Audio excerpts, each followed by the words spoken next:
Mesdames, Messieurs, bonjour, bienvenue à une autre édition de 11 Montréal. On enregistre le 12 octobre en matinée. J'espère que vous allez bien, j'espère que vous êtes repus de dinde. C'est l'émission après l'Action de grâce, du moins l'Action de grâce canadienne. Frédéric Lard avec vous, en compagnie de Vincent Détouche. Monsieur Détouche, bonjour. Bonjour tout le monde. Et du capitaine éternel, Monsieur Patrice Bernier. Bonjour tout le monde, bonjour Fred, bonjour Vincent. Tu as une expertise dans les célébrations, Pat, entre autres, et c'est une grosse discussion qu'on a eue. Est-ce que la majorité des Québécois célèbrent l'Action de grâce? On a eu une grosse discussion ce week-end. Parce que moi, vous le savez, je suis le roi de la dinde. OK. Yeah. L'oiseau a été bien rôti ce lundi aussi. Franchement, là, je me suis surpassé cette année. Et la question qu'on avait, c'est est-ce que les Québécois en général célèbrent l'Action de grâce? Moi, j'ai dit non. Même si je le célèbre, moi, dans une certaine mesure. Là, nous autres, on la célébrait en famille, là, ici, mais je dirais que, en grande généralité, peut-être pas, mais je pense qu'ils profitent bien de la journée de congé. Non, c'est ça. Envoyez-nous est-ce que les Québécois en général, je pense que les anglophones célèbrent plus parce qu'il y a un peu de mimétisme par rapport à l'Action de grâce en novembre des Américains, qui est ça, c'est une grosse affaire. Essayez pas d'appeler un Américain le week-end de l'Action de grâce, hein, parce que même si tu peux les appeler le week-end d'avant à 4 heures du matin pour un problème, pendant l'Action de grâce, mon vieux, c'est une grosse faute d'éthique de les appeler pendant ce week-end-là. Vincent, sociologue, Moi, je suis pas la bonne personne à qui poser cette question, mais je me rends compte à travers ta question que autant je suis québécois sur bien des aspects, autant sur les fêtes, les différentes fêtes et tout, j'ai du mal des fois. Genre, par exemple, c'est polémique, mais Halloween, moi, j'ai du mal. OK? Moi, j'ai pas grandi dans un pays où je me déguisais, j'allais prendre les bonbons. C'est pas le fun depuis que je suis né, là. Fait que moi, c'est juste une responsabilité de devoir gérer tout ce truc super chiant. Fait que j'ai hâte au 1er novembre à chaque fois. Voilà, désolé. Oui. Je pense que c'est pas juste les Québécois qui vont être comme Halloween. Attends, là, t'es en Amérique du Nord, là. Non, je le sais, mais bon, je m'adresse à... Non, je te niaise, là. Non, mais en même temps, il y a des gens, encore à ce jour, il y a des gens qui sont surpris qu'ils pensent que l'ensemble du globe célèbre Halloween ou du moins fait Halloween. Mais non. Non, Moi, ça m'est arrivé une fois quand j'étais jeune qu'il y ait quelqu'un qui sonne le 31 octobre au soir, puis je vais ouvrir. Je fais, mais tu veux quoi? Il me fait, bah, je passe à Halloween. Je fais, quoi? Attends, casse-toi d'ici. J'avais aucune idée de qu'est-ce qui se passait, là. En tout cas, non, j'ai un peu du mal avec ça. En Europe, on était pas mal seuls là-dedans, du moins. Ah, tu le faisais? Non, ben, je le faisais pas, mais je savais que nous, c'était comme, ben, il y a l'Halloween chez nous, tu sais, le monde, ils font Ouais. Halloween. Ils disent, bon, on fait la fête des morts, mais on n'a pas une super grosse célébration. Il y a des endroits qui commencent, l'Halloween devient quelque chose, mais c'est pas ancré dans la culture, là. Ouais, voilà. Et le 1er novembre, c'est Smash Citrouille Day aussi. Hey, juste avant qu'on commence, Luc Fortin, il nous a envoyé un message aussi. On voulait le saluer en ondes. Merci pour les bons mots, Luc Fortin. Puis on prend ça en note aussi, les suggestions. Merci, sans fois de nous télécharger. Voilà, ça c'est fait. Comme j'étais beaucoup devant l'écran, je me suis dit, je vais lui dire directement dans le podcast dernièrement. Aussi, on fait notre plug personnel aussi, Vincent et moi. On fait de l'Euro aussi. C'est les qualifications de l'Euro cette semaine. On a 2 beaux matchs à vous présenter à TVA Sport. Vendredi, Pays-Bas-France, 14h30, heure de l'Est. Et mardi, Angleterre-Italie aussi. Deux belles affiches quand même. Hein? OK, oui, ouais, ça promet. Pays-Bas, il manque du monde par contre. Mais c'est aux Pays-Bas. C'est l'occasion peut-être de faire un coup. Ouais, les Italiens, c'est pas trop ça non plus. Attention, hein, on se met à risque de rater un autre tournoi. Je vois le petit sourire en coin de patte. Je sais qu'avec la belle famille, c'est compliqué. Mais attention, c'est pas dit tout ça. Hein. Oui, c'est ça. C'était tabou jusqu'ici. On verra mercredi prochain ce qu'il y en a. On fera les comptes à ce moment-là. OK, Montréal a gagné 4-1 et gardé, ravivé aussi ses espoirs de séries éliminatoires. Moi, je disais d'ailleurs qu'une victoire, c'était suffisant pour aller en séries éliminatoires. Donc, 41 points pour Montréal présentement. Commençons avec ce fameux 3-4-3 aussi. Je veux le faire parce que c'est vraiment intéressant d'un point de vue tactique. On l'a vu depuis quelque temps, ce 3-4-3, mais là, c'était la première fois, à moins de me tromper. Puis Vincent, je vais me tourner d'abord vers toi parce que tu en as amplement parlé sur notre reportage. C'est la première fois qu'on partait avec ce 3-4-3. Est-ce que c'est une suite logique? Est-ce qu'il était temps? Est-ce que enfin, qu'est-ce que tu t'es dit? Comment tu prends justement cette décision tactique de l'Osada contre Portland? Non, je pense pas que c'est une suite logique. D'ailleurs, tu sais, on dit 3-4-3, mais c'est un peu hybride parce qu'au Poku, il était aussi en partie dans le rôle du 10. Enfin bref, c'était hybride. C'était hybride avec Sunusi Ibrahim et Opoku qui se partageaient un peu l'aile droite. Quand Opoku allait sur l'aile droite, Ibrahim était plus central. Je pense qu'il y a, d'une part, c'est ce qu'il fallait faire pour aller chercher la défense de Portland qui se devait d'être attaquée, agressée. Je pense que c'est très fidèle, ou plus fidèle en tout cas, à ce que Hernan Losada nous avait promis par rapport à son ADN d'entraîneur, c'est-à-dire plus vertical, dynamique, spectaculaire. Ce qui ne veut pas dire que ça prend ce système pour l'être. Parce que rappelez-vous, je pense que la première mi-temps contre Kansas City, à Kansas City, si on nommait les 10 premières minutes, il y a un schéma différent avec Duke, il y a Chouanière, il y a Herrera. On était aussi dans ce schéma qui était très vertical et super intéressant. Donc, c'est pas 1 + 1 = 2. Mais en l'occurrence, avec les profils qui étaient en présence sur le terrain, j'ai trouvé ça super intéressant. Je pense qu'il y a un effet de surprise aussi qui a joué son rôle. Je ne pense pas que Portland s'attendait à ça, et surtout pas à Sunusi Ibrahim. Et dans son rôle, parce qu'on peut parler beaucoup d'Opoku qui a été essentiel, mais je trouve que Ibrahim a été super intéressant en tant que, parce que pour moi, il a quand même passé la majorité du temps dans l'axe du terrain et il a vraiment posé des problèmes à Mabiala et à Zuparic qui n'ont pas su vraiment le prendre parce que c'est quand même un gars qui est pas très grand, mais qui est fort, qui est costaud, qui arrive à se protéger, à jouer dos au but, qui fait les courses. Je ne vais pas dire qu'il est complet, mais il peut faire beaucoup de choses. Et de ce point de vue-là, on n'est pas juste dans une dynamique de combat à la O4, mais on ne l'omet pas non plus. Et il y a la dimension aussi de dynamisme, de profondeur qu'il apporte.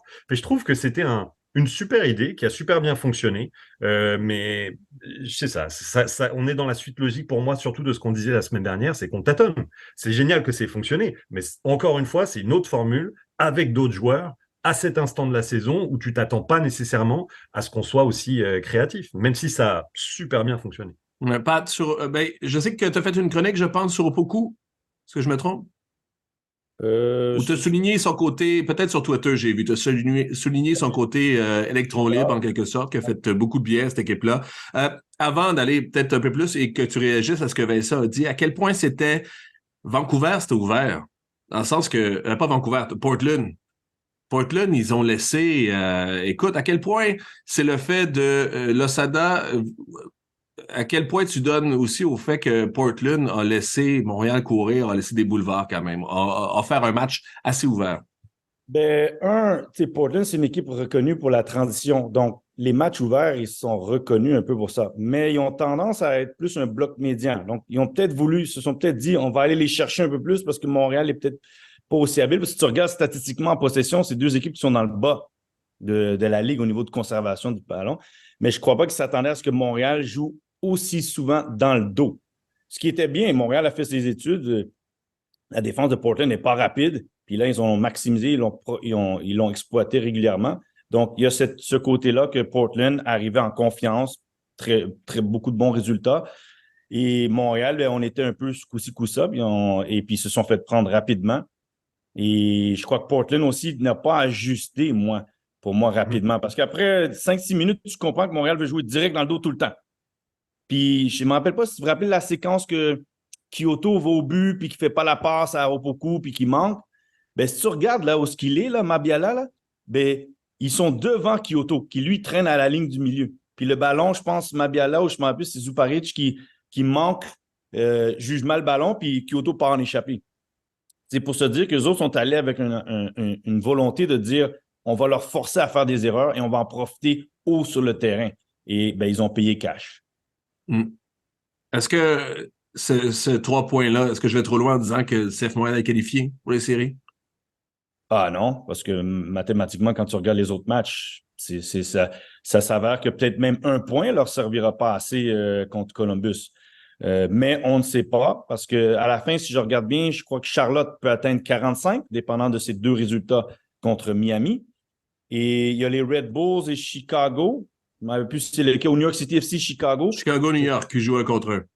C'est juste le facteur que Montréal peut dire s'il y a égalité de points, ben ils ont le bris d'égalité qui est le premier bris d'égalité qui est le nombre de victoires qui, eux, ils ont au-dessus de tout le monde. Ils sont à 12, puis les autres sont à juste 8, 9 ou 10. Donc, mais je ne pense pas que c'est encore c'est assez. On verra. Moi, je crois qu'il faut au moins un match nul.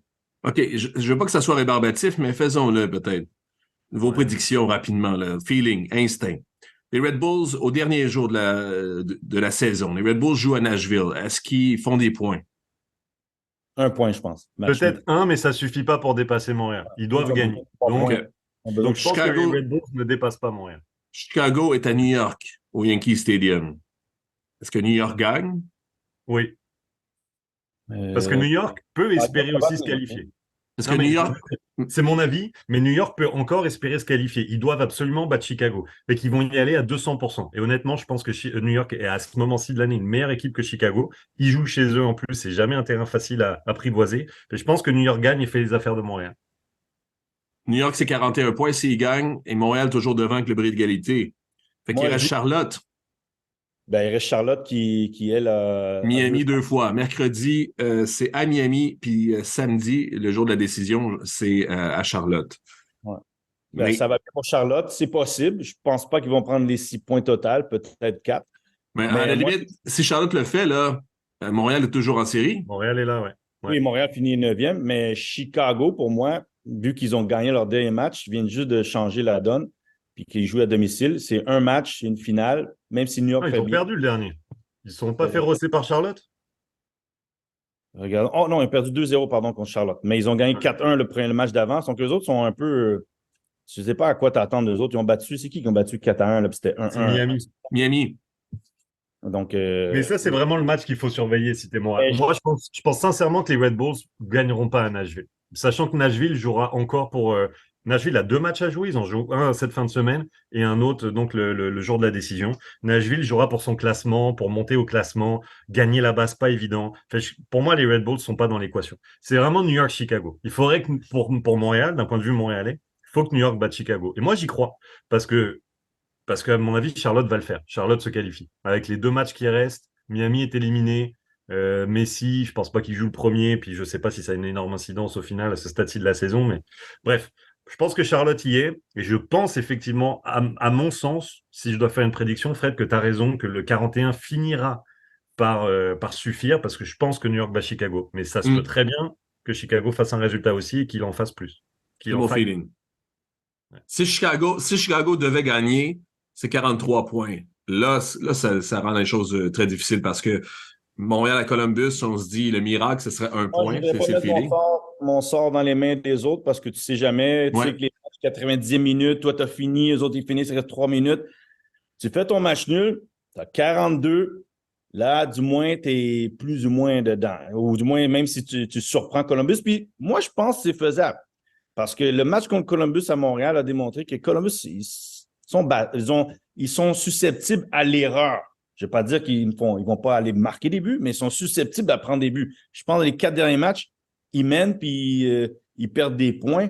Donc, ils la jouent. Donc, il y a quelque chose à faire à Columbus. Si on est capable de répéter la même performance, puis surtout pour moi, c'est est-ce que Montréal est capable d'adopter une stratégie conquérante sur la route, qui n'a pas été le cas toute la saison. Du moins régulièrement sur la route toute la saison. Pour aller dans ton sens, ils ont gagné la deuxième mi-temps face à Columbus, 2-1. Oui. Puis on peut arguer que, bon, il y a des circonstances de jeu, mais on peut arguer que Montréal était peut-être meilleur en deuxième mi-temps. Mais même en première mi-temps, il y a une passe à Zach Bourguillard qui est au bout du pied. Il y a l'occasion en plein milieu de la surface où ils auraient pu marquer le premier but. Je me rappelle, c'est Duke qui reprend. Donc, il y avait les possibilités de même prendre l'avance contre Columbus. OK. Hey, dans ce match-là, le 4-1 contre Portland, Choinière a scellé le joueur par excellence cette année pour le CF Montréal. Qui avait Sirois? Qui avait Sirois? Il fait une grosse arrêt aussi dans le match, mais pour moi, parce que je dirais que moi, j'ai Mathieu Choinière en joueur par excellence, mais c'est pas de tout doute, là. C'est vraiment un débat. Est-ce que c'est Sirois, Choinière? Je dirais que vu que Choinière a été décisif dans le match au bon moment, je lui donne un petit. Pas en plus que Sirois n'a pas été décisif, mais je dirais que si Mathieu, en facteur qu'on a fait jouer à plusieurs positions aussi, puis qui a réussi à quand même être bon régulièrement.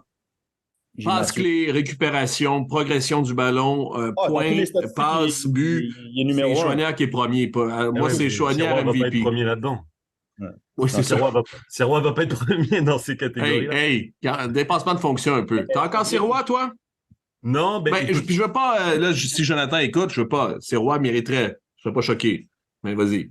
J'ai pas envie de changer d'avis et de faire ma girouette, mais je pense, c'est ça que je vais dire, je pense que la fin de saison va faire en sorte que Choinière va l'avoir.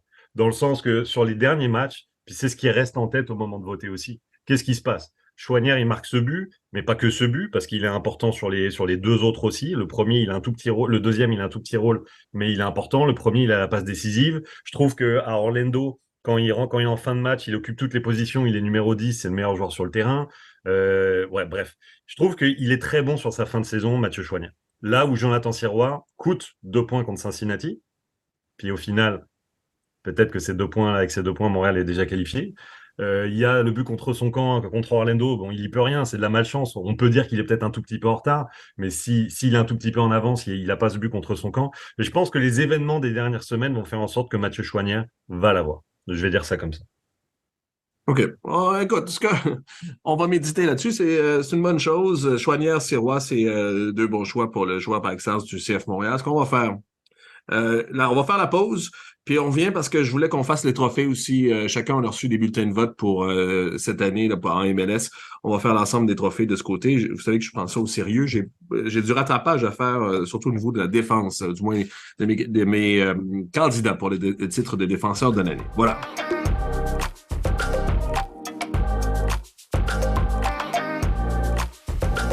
On est de retour sur les ondes de 11 Montréal. Frédéric Laure avec vous en compagnie de Vincent Détouche et Patrice Bernier. C'est temps de voter pour les trophées. C'est cette partie de la saison.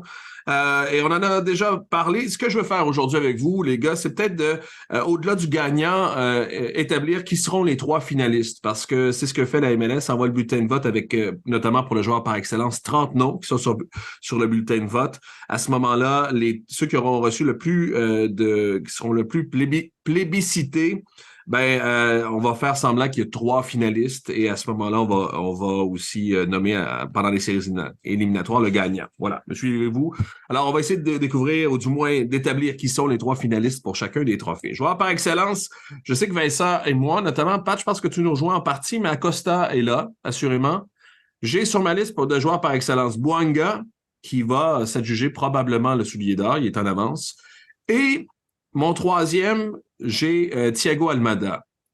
Pat, est-ce que ça te va, ça, pour ces 3 joueurs par excellence? Acosta. Je ne mettrais pas Thiago Almada, moi. Non? D'Atlanta, qui tu mettrais à sa place? Mais soit Ryan Gold ou Espinoza San Jose. Oh! Ils ont Ryan Gold, là, quoi, 10 buts, 10 passes? Hey, mais c'est drôle parce que j'ai fait les pointeurs, OK? Ça, c'est-à-dire les buts plus les passes. Acosta est le meilleur pointeur de la Ligue avec 29 points. Almada est deuxième avec 28. Bouanga, 26. Cucho, 26. Puis après ça, tu as des 25, le Mukhtar, Gazdag, Espinoza et Hill. Et après ça, tu as Ryan Gold avec 23. En même temps, il était excellent, Ryan Gold. Il y a des fortes stats de récupération, Ryan Gold, entre autres. Oui, mais Ryan Gold, je pense que avec Brian White, ils vont bien. Mais pour moi, Thiago Almada, il a été très bon au départ de la saison. Je trouve qu'il a été un peu plus silencieux et tranquille pour la deuxième moitié de saison. Je trouve que Ryan Gold, parce que Vancouver a comme moins le profilage. Comme Espinoza, au début de la saison, personne ne parlait de lui et pourtant il marque puis il fait marquer à San Jose. Ils sont moins mis à l'avant. Et moi, je trouve que leur importance à leur équipe, autant que Thiago Almada est bon à Atlanta, mais moi, je trouve que Ryan Gold, sa présence, ça paraît quand il est là, puis il a été régulier toute la saison. Moi, je suis comme Vincent, je ne veux pas être nécessairement girouette, puis j'ai eu Almada tout au long de l'année. Même j'ai dit que Atlanta n'était pas très bon. Je disais que c'était Almada se maintenait, en fait, Atlanta se maintenait à cause de Thiago Almada. Puis c'est ce dont je veux faire attention aussi, le billet de fin de saison. Tu en as parlé avec Mathieu Chouanière. Almada va rester sur mon bulletin de vote, je pense, assuré. Moi, si je peux, alors attends, déjà, moi, je me retrouve dans une drôle Moi, j'ai déjà voté, les amis, ok? Oh! Parce que quand j'ai reçu mon truc, dans 30 minutes, c'était parti. Fait qu'établir les finalistes, ça veut dire qu'il faut que je revienne en arrière par rapport au choix que j'ai déjà fait, c'est pas simple. Mais Ryan Gold, j'ai fait l'exercice aussi. Moi, j'ai fait la même chose que toi, Fred, sauf que j'ai enlevé les pénaltys. Alors, tu vas me dire, c'est pas facile de marquer les pénaltys, mais je voulais voir, en dehors des pénaltys, qui avait été le plus décisif. Ryan Gold, j'ai vraiment hésité. Là, on reparlera peut-être du 11 de l'année dans les formations. J'ai vraiment hésité à le mettre parce que je voulais trouver un moyen de le mettre. Je ne l'ai pas mis. Et je trouve qu'Almada, d'une, fait une meilleure saison personnellement. Même là, dernièrement, qui c'est qui fait la passe pour le but égalisateur dans le temps additionnel contre Columbus? C'est Almada. Il a plus de passes décisives, il a autant de buts. Et moins de pénaltys marqués que Ryan Gold. En soi, je mets Almada devant Gold. J'ai pas regardé les statistiques d'un autre gars parce que pour moi, c'était évident que je le mettais dans mon 11 de l'année. Mais Cucho Hernandez, il en est où exactement dans ses stats? Parce qu'il dans le 26 points, c'est le quatrième. En fait, c'est à égalité avec Bouanka, le 26 points sur cette année. Cucho Hernandez, il est pas loin. Si je dois établir une liste de finalistes, moi, pour le match des étoiles, là, il n'y a pas grand monde qui. Moi, c'était mon gars, je l'avais mis. Il est pas loin quand même. Je ne sais pas s'il est troisième ou quatrième, mais il est là. Il est dans la conversation. Hein. Oui, fin de saison. Mais je ne calcule pas son début de saison. Est-ce que tu handicapes, Pat, parce que tu es un spécialiste des pénaltys, est-ce que tu handicapes avec. Est-ce que dans la course, notamment au soulier d'or, est-ce que tu regardes ça, combien de pénaltys marqués? Est-ce que Gazdag, avec ses 11 pénaltys, est-ce que ça dévalue sa candidature ou au contraire, ça la regarde aussi bien? Non, parce que clairement, de plus en plus, les gardiens de but font les arrêts. Donc, il y a de plus en plus de joueurs qui manquent. Et donc, ça veut dire que justement, tirer les pénaltys, il faut que tu sois très impeccable. Donc, Gazdag, je lui donne chapeau parce qu'il y a très peu de joueurs qui n'ont pas ce taux de réussite-là régulier ou même qu'on change de tireur par moment. Et à la fin, il faut le mettre. Oui, il y en a qui disent que c'est le but, mais à la fin, voilà, Cristiano Ronaldo, on ne lui a pas enlevé les souliers d'or pour les pénaltys qu'il a mis, puis qu'on ne lui a pas dit qu'il en a raté. Et là, c'est que des pénaltys, Pat. C'est ça la différence. Non, mais je ne parle pas à Gazdag. Est-ce qu'il rentre dans la conversation? Non. Mais c'est ça la question. C'est est-ce que ça dévalue sa candidature? C'est ça la question. C'est est-ce que ça dévalue sa candidature? Oui. Non, mais moi, je sais que j'ai vu Gazdag jouer. Il n'a pas l'impact sur Philadelphie qu'il a eu l'année passée. Il a marqué les buts. Il n'enlève pas ses pénaltys. Moi, je parle pour quelqu'un qui a un impact sur son équipe puis qu'on dévalue le pénalty parce qu'on lui enlève des buts à ce niveau-là. Gazdag, cette année, il n'a pas eu une bonne saison. Il a marqué des buts, il a eu une bonne saison. Tu sais, Gazdag, c'est 11 pénaltys sur 14 buts quand même. Enfin, je veux dire, il faut les mettre, mais par rapport à d'autres qui ont apporté autre chose. Il y en a d'autres, c'est 3-4 dans l'année. Lui, il y en a 11. Puis moi, j'ai vu les matchs cette année. Il n'est pas le. Je ne sais pas si on le surveille mieux. Il n'y a pas autant d'impact que. Oui, mais il y a une corrélation directe. Ou Karenza cette année par rapport à d'autres. Ou même au milieu, Rosé Martinez, que je trouve que quand il n'est pas là, ça paraît, FI n'est pas pareil. Mais la corrélation, elle est directe. Évidemment, s'il avait été meilleur ou il avait joué une meilleure saison, il aurait des stats qui seraient différentes aussi. La corrélation, elle est là. En ce sens aussi, Philadelphie est moins dominant que l'an dernier. Et si on passe à l'entraîneur de l'année, Jim Curtin, est-ce qu'il est dans la conversation pour vous? Non, il y en a qui sont au-dessus. Là. Sur les 3, il y en a qui sont au-dessus. Parce que là, en termes de 3, j'ai Pat Noonan de Cincinnati, assurément. Bradley Carnell de Saint-Louis, mérite amplement. Et là, c'est la troisième il y a beaucoup de buzz autour de Wilfried Nancy. J'ai le goût de le mettre, Wilfried Nancy, mais Vincent, je vais te laisser faire ton riff parce que ça serait un peu scandaleux qu'il l'ait cette année et qu'il ne l'ait pas l'an dernier. Puis Oscar Pareja aussi. Saint-Louis, malgré le fait que. Ouais, Pareja. Je mets Pareja parce qu'on ne s'attendait pas à ce qu'Orlando, moi personnellement, je ne m'attendais pas à ce qu'Orlando soit aussi bon. Je m'attendais qu'il soit comme ça d'habitude, 5e, 6e, 7e. Là, ils rentrent dans la conversation de finir 2e place. Donc, mais ils ont fait un sapré mercato. Tu dis ça, Orlando, là. Ils ont fait un sapré mercato quand même. Oui, mais attends. C'est la 4e plus petite masse salariale de la MLS, Orlando. Fait que sacré mercato peut-être, mais différemment. C'est-à-dire qu'ils font une meilleure saison que Columbus, parce qu'ils terminent 2e, c'est sûr. Columbus, on ne sait pas où est-ce qu'ils sont.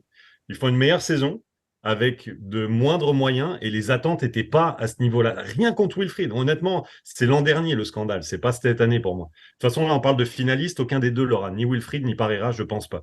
Donc, mais si on doit parler de la 3e marche du podium, je pense qu'il faut quand même donner du crédit à Pareja là-dessus.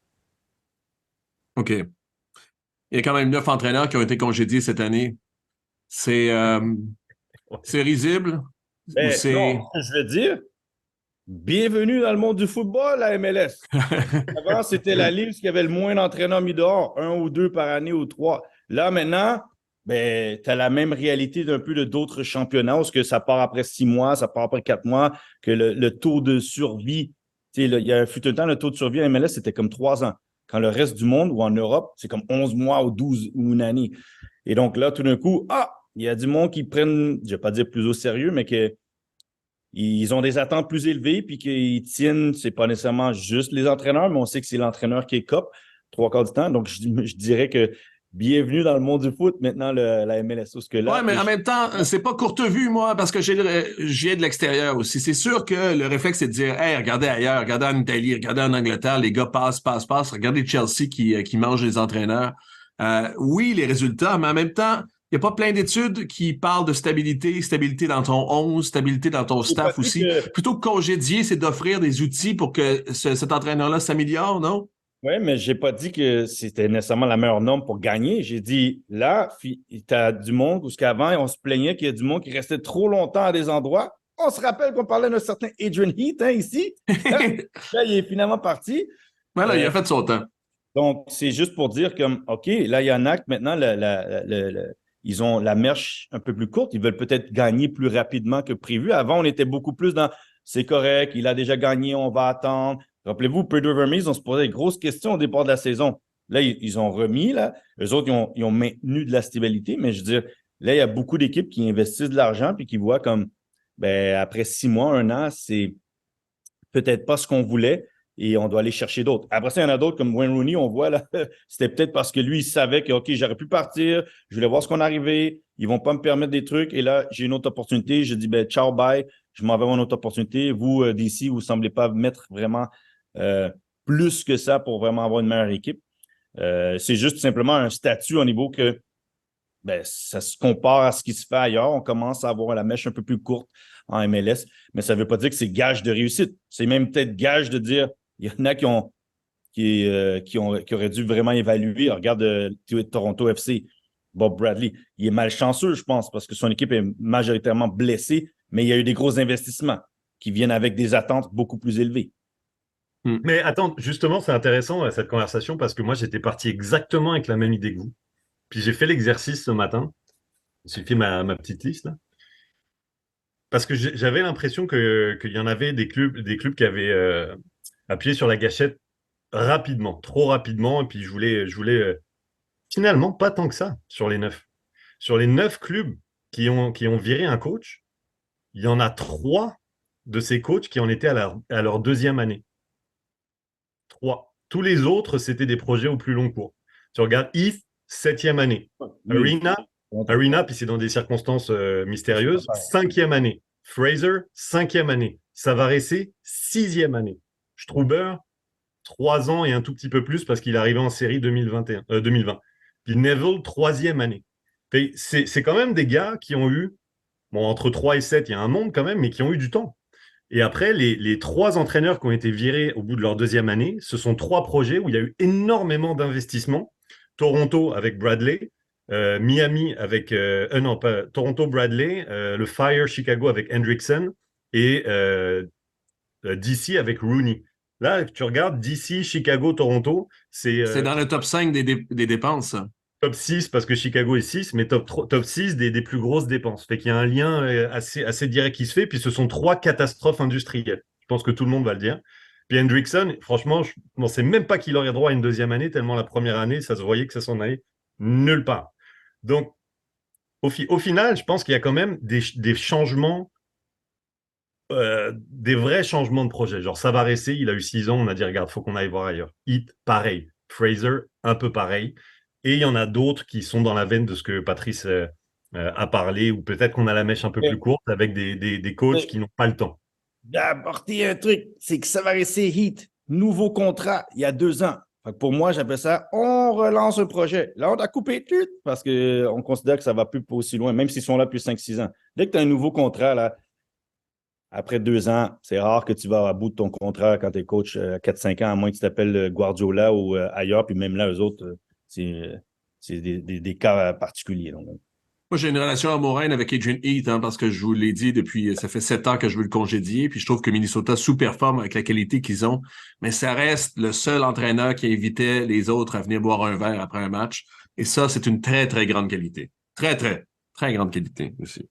Peut-être qu'il va pouvoir inviter des commentateurs. C'est pas Savarese qui donne une bouteille ou qui échange. Ouais. Je ne sais pas s'il va manger, mais il échange une bouteille parce que c'est Sartini qui nous disait qu'ils échangeaient des bouteilles de vin. Il aime le Porto, Savarese d'ailleurs. C'est Adrian Heath qui m'en a parlé. Puis celui qui a le meilleur palais, ce serait Mathias Almeida, l'ancien des Earthquakes de San Jose. D'après Adrian Heath aussi. Okay. OK, bon, on va continuer les trophées de la MLS pour gardien de l'année. Ça devient là. En fait, les trophées défensifs, écoute, ça demande, puis comme j'ai dit que j'ai du travail à faire, avec le nouvel horaire Apple TV, j'ai vu moins de matchs, je pense, cette année. Je dois me forcer pour revoir certains matchs. C'est difficile de prendre le pouls vraiment de cette ligue-là, ou du moins de vraiment avoir bonne conscience en tant que votant, particulièrement pour les places défensives. Pour les gardiens. Tu sais, commençons par les gardiens, puis je vais faire la suite de cette parenthèse-là après avec les défenseurs. Gardien, j'ai Berkey de Saint-Louis. Je pense que toutes les stats le prouvent. J'ai Daniel de Saint-Louis, de San Jose, pardon. Ouais. Et là, j'en ai 3 pour la troisième marche. Martin Pass de Dallas. Stephen Fry de Seattle, une des meilleures défenses. Et je pense, faut pas l'occulter, c'est la meilleure défense, à cause du système en partie, mais Joe Willis, qui n'est pas le favori de tous ceux qui évaluent les gardiens, c'est pas le meilleur gardien de but, mais c'est la meilleure moyenne de but contre, et c'est la meilleure défense de la Ligue. Oui. Dans les 3, moi, j'ai un coup de cœur. Je ne vais même pas mettre le gardien de but qui va pouvoir prendre en compte. Moi, je mets Drake Callender là-dedans. Ouais. Ah ouais? Ça, c'est juste simplement, j'ai vu ce qu'il a fait au début de l'année avant que Messi arrive, parce que tout le monde ne parlait pas de Miami dans ce temps-là. Rappelez-vous le premier match de Montréal-Miami, hein? C'est 2-0 Miami. C'est 2-0 Miami parce que Drake Callender fait des arrêts. Là, c'est tout simplement parce que moi, j'ai suivi, puis j'ai dit, ce gars-là, il fait des arrêts, il est vraiment impeccable. Est-ce qu'il le mérite? Parce que sa défense, puis tout le reste. Mais si je parle de gardien de but, il rentre dans la conversation avec Berkey, puis après ça, il y avait Petrovic, mais il est parti, lui. Donc, tu as raison, Callender, remontons à la Coupe des Ligues. Le premier match contre Cruz Azul, s'il n'est pas là, cette équipe-là ne gagne pas le trophée, c'est sûr. Parce que n'importe qui a dit, qui avait prédit que Miami gagnerait le titre après ce premier match contre Cruz Azul, vous êtes plein de schnoutes. Parce que ce premier match-là, ils se font défoncer en première mi-temps. Et si Callender n'est pas là, c'est 2-3-0 pour Cruz Azul, puis Messi n'a pas le temps de faire un coup franc, puis ultimement d'aller chercher le trophée à la fin. Voilà. Ça, c'est pas nécessairement si tu regardes les stats, Berkey, tout ça, parce qu'il y en a qui ont des bonnes défenses, puis qui sont des bons gardiens de but aussi. Moi, j'ai vu Drake Callender, j'ai vraiment porté attention à ça. Puis même au début de l'année, j'ai dit pourquoi ce gars-là n'est pas appelé à l'équipe nationale américaine? Parce que je l'ai vu régulièrement. Je l'ai vu plusieurs fois déjà live, puis j'ai suivi. Et ses coups de cœur, c'est peut-être les statistiques ne l'appuieront pas, mais j'ai vu ses performances et Miami. Mais pour moi, c'est le joueur de l'année de Miami. Et on peut parler de Messi et tout ça, là, mais c'est le joueur de l'année de Miami. C'est le plus constant, le régulier. Il a été très bon et même que maintenant, il rentre dans la conversation de gardien de but futur de l'équipe nationale américaine. Assurément. Pour les défenseurs, Vincent, voulais-tu rajouter pour les gardiens ou c'est bon? Non, mais j'aime bien que Pat il aille là-dedans parce que clairement, Callender, il ne l'aura pas, vu les performances de son équipe. Mais j'aime bien qu'on aille au-delà des performances. Et faut rappeler quand même qu'il avait été un peu l'invité surprise des finalistes l'an dernier, Callender, parce qu'il était dans les 3 finalistes. Hein. Ça avait surpris pas mal de monde, mais il était parmi les 3 gardiens finalistes pour le trophée de l'année l'an dernier. Cette année, je m'y attends pas, mais je pense que le vainqueur, tout le monde le connaît dans cette catégorie. C'est probablement Burkey qui est le favori des stats, notamment. Ah, OK, défenseur maintenant. Et là, ça revient à chaque fois qu'on fait l'exercice, ça revient. Est-ce qu'on met les latéraux aussi pour défenseur de l'année? Sur quoi on évalue un défenseur? Personne n'a vu les 33 matchs de chacune des équipes, alors c'est difficile de vraiment prendre la mesure de tout ça. Puis même, si tu as vu les faits saillants, comme moi, je vois tous les faits saillants à chaque semaine, c'est difficile d'évaluer le travail des défenseurs parce que c'est pas par un but nécessairement que on se démarque. Quoi? Oui, c'est ça. Écoute, fait que je me suis dit, je vais juste vous donner 2 stats, en fait 3 stats. Je ne vais pas encore là être trop rébarbatif, mais je suis allé voir dans les goals added. Avant toute chose, Vincent, Barreal, c'est un défenseur. Alvaro Barreal de Cincinnati. Je ne peux pas voter pour lui comme défenseur. Oh, ben là, par contre, je trouve ça un peu spécial. Alors, oui, ben dans ce cas-là, ça... En bref. Je veux dire, faut retirer ce qu'on pense en bien de Mathieu Chouanière quand il a été piston et qu'il a des passes décisives. Bref, il a joué à une position de défenseur, enfin de piston gauche, dans une certaine mesure, même si c'était une défense à 4. Cette année, il a joué dans une défense à 3 aussi souvent. Dans ce cas-là, Wagner, on le compte pas? Parce que Wagner, c'est un défenseur quand même offensif aussi, hein, quand même largement. Non, mais L'année dernière, c'était une défense à 4. Il a beaucoup de passes décisives et c'était positif. C'est-à-dire qu'il a bénéficié de ce rôle-là pour se rapprocher du trophée de l'année. Fait qu'on ne peut pas l'enlever à Barreal pour exactement les mêmes raisons, même si c'est pas son poste de prédilection. Après, c'est vrai que c'est pas un grand défenseur, on va s'entendre, mais non, faut être juste là-dedans. Et oui, Barreal, à mon sens, il doit être considéré là-dedans. Ben, c'est comme la conversation l'année passée qu'on a avec Wagner, là, qui était à gauche puis avec 15 passes C'est ça. décisives. Et moi, pour moi, tu as dépassé tes fonctions, si on peut dire, à un certain degré, parce que quand tu es piston ou latéral gauche, ben, les latérales gauche défensifs ou droits, ils ne gagneront pas défenseur de l'année, à moins que tu aies défenseur central. Fait que pour que tu te mettes dans la conversation, il faut que tu sois un joueur plus offensif. Non, mais ça revient aussi, OK, si on met Barrial, d'accord? Real, c'est comme Brooks Lennon. Exactement. Ce sont des joueurs offensifs qui ont été déplacés à un poste qui leur permet d'accentuer leur qualité offensive. Parce que Brooks Lennon, c'est un ailier là, qu'on a tourné en piston. Là. Oublions pas, là. C'est comme Barreal. Rappelez-vous, les premières années de Cincinnati, Barreal, il était ailier gauche. Il n'était pas latéral gauche, il était ailier gauche. Donc là, comme je dis, mais là, il rentre, il est piston, donc il rentre, c'est où que tu les mets. Brooks Lennon, dans les fantasy, il est en défense, mais il met plein de points parce que des fois, il joue à l'aile droite. Non, mais je vais plus loin même. Tu sais, dans le fond, si on vote, si le trophée pour les capacités défensives, plutôt que de voter pour Miazga ou Mosquera, notamment les défenseurs centraux de Cincinnati, je voterais pour Nwobodo aussi, qui a passé à l'aspirateur pas mal devant Cincinnati. Même chose pour Paolo à Seattle, qui a été top quand même. Puis ses chiffres de récupération sont hallucinants. OK, hey, d'abord, avant de vous donner mes choix, les statistiques, OK? Pour les goals added, on en a déjà parlé, là, c'est la statistique où Bryce Duke est bon dernier, c'est-à-dire combien de buts en somme tu ajoutes à une équipe Il n'est avec ta pas bon présence. dernier. Hein? Il n'est pas bon dernier de cette statistique, Bryce Duke. Il était bon dernier à un moment donné. Là, il est Et remonté peut-être. avant-dernier. Tu sais, c'est qui Ouais. le dernier? Non, c'est qui? Alan Pulido. Ça, non, t'es sérieux? Ouais. Je suis OK. sérieux. Ouais, ça remet en perspective cette stat-là aussi.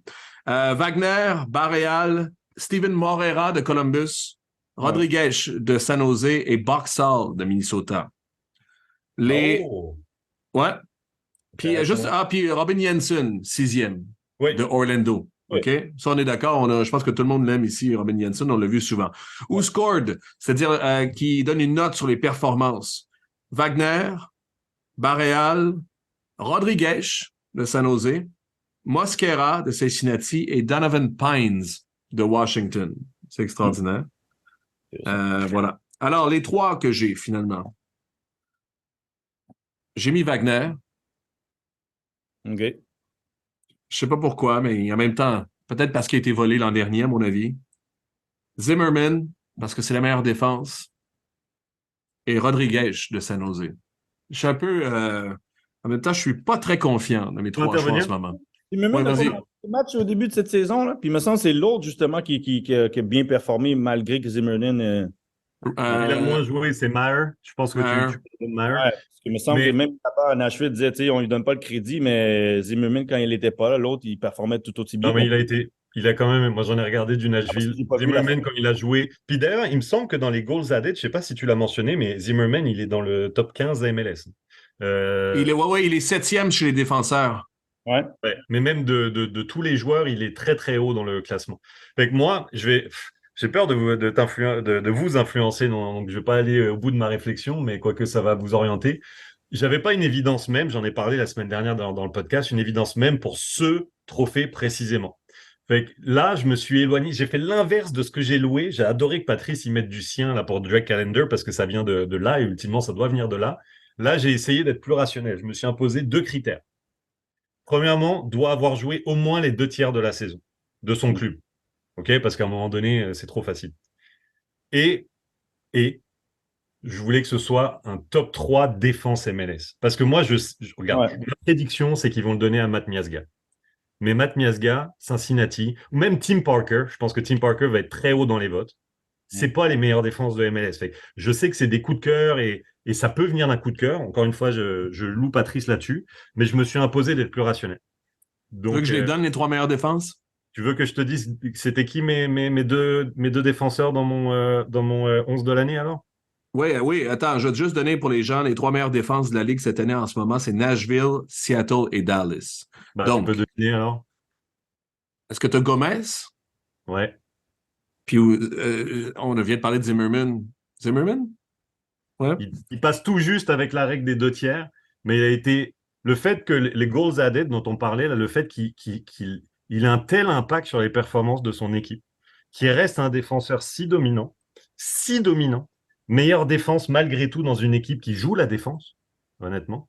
Je me suis dit, regarde, je vais le mettre, je vais représenter ça. Fait que mes 2 défenseurs, c'est eux deux. Et mon défenseur de l'année, j'ai voté pour IMA, Gomez Andrade. OK. C'est ça aussi. Mais en même temps, est-ce qu'on peut. C'est Non, une mais équipe qui est Yemar, construite pour la défense, tu sais. On parle de Yemar, parce que Nashville, Yemar, notamment. il n'a pas la carte des médias, là. C'est-à-dire qu'on ne parle pas de lui comme on va parler de Miasga, comme on va parler de Tim Parker. Et parce qu'en plus, il est dans l'Ouest.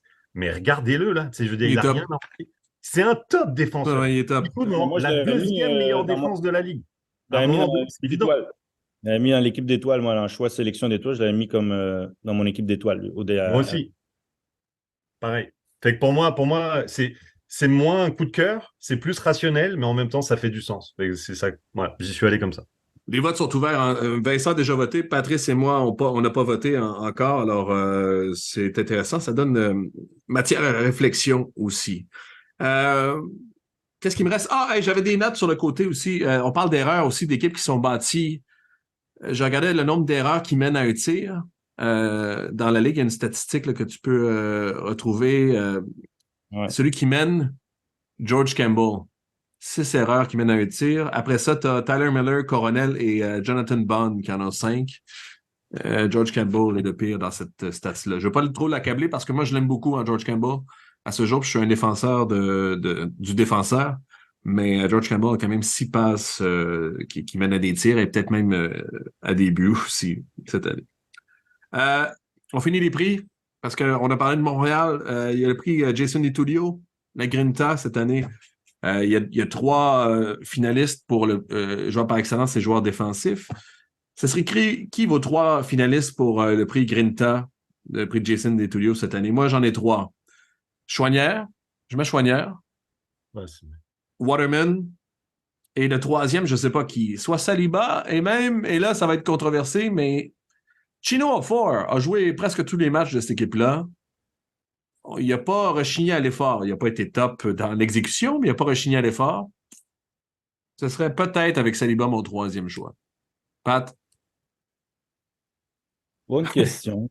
C'est difficile. L'année passée, ils l'ont donné à Tommy Giraldo. Donc, c'était une situation de remonter la pente, si on peut dire. Donc, je ne pense pas à quelqu'un qui a performé. Je pense à quelqu'un qui a surmonté des odds. Mathieu, c'est sûr, de l'année dernière, mais bonne question. Là, présentement, parce que la fin de saison, j'ai envie de le donner comme à Ibrahim. Ah, Plus mais... Mais Ah, ok, je pensais que la question c'était c'est qui les 3 finalistes, mais pour moi, le vainqueur, il est évident. C'est qui? C'est Choignard. Comment tu Ouais. peux ne pas le donner à Choignard? Enfin, à mes yeux. Je veux dire, c'est l'emblème, tu regardes le 11, qui c'est qui en veut, qui c'est qui en remet. Même, il change 3 fois de poste. La troisième fois qu'il change de poste à 80e minute, il est capable de remettre de l'énergie et de reprêcher par l'exemple quelque part. Moi, c'est ça la Grinta. Il en veut, ce gars-là. Il en veut plus que. Tu sais, quand Hernan Losada dit d'ailleurs en conférence de presse après le match, et il loue Mathieu Choignard et dit si je pouvais, je mettrais 11 Québécois parce qu'ils ont la bonne mentalité, notamment. Ça veut tout dire. Ça veut tout dire. Fait que ouais, ouais, je sais, ce c'est que serait moi, j'ai pas mon pas choix. qu'on a donné le trophée l'année passée à Tommy Giraldo pour ses efforts. Donc, moi, je Ouais, me dis, ça va pas aller à un joueur qui t'as a, raison. qui a joué. J'y vais avec quelqu'un qui est un peu un unsung hero, si on peut dire, un joueur obscur. C'est pour ça que je dis, c'est pas facile à qui tu veux donner. Parce que naturellement, oui, tu donnes à Mathieu. Si tu parles de les critères de ce que la Grinta est, tu vas Ouais, avec ouais, ouais. quelqu'un au-dessus de Ouais, ses mais c'est conditions. ça. Parce qu'à l'époque, il y a comme des Simon Gatti qui ont gagné la 4e étoile, en quelque sorte, de cette Exactement. équipe-là. C'est des Moi, joueurs, je des héros obscurs aussi.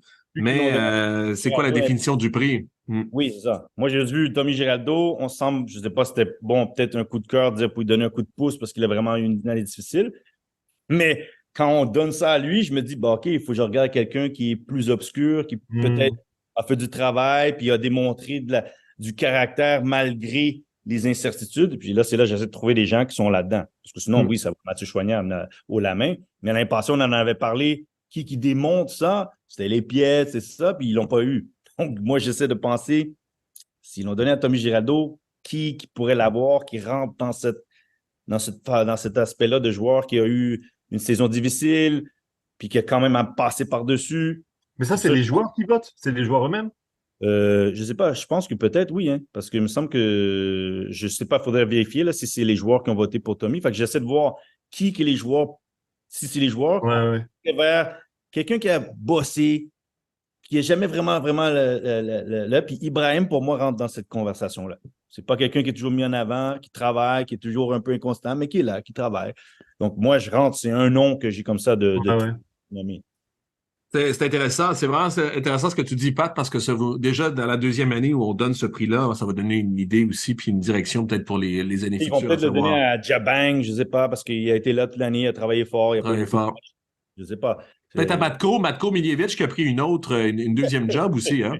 Oui, il a dépassé ses fonctions, il est allé ailleurs pour s'en sortir, mais j'essaie de penser à un joueur qui a bossé, là, puis qui, comme Nathan Saliba, ça pourrait être intéressant parce qu'il a vraiment eu de l'adversité, puis là, il a passé par-dessus, où le début de la saison, beaucoup se posaient des questions sur lui, puis là, maintenant, il a une certitude.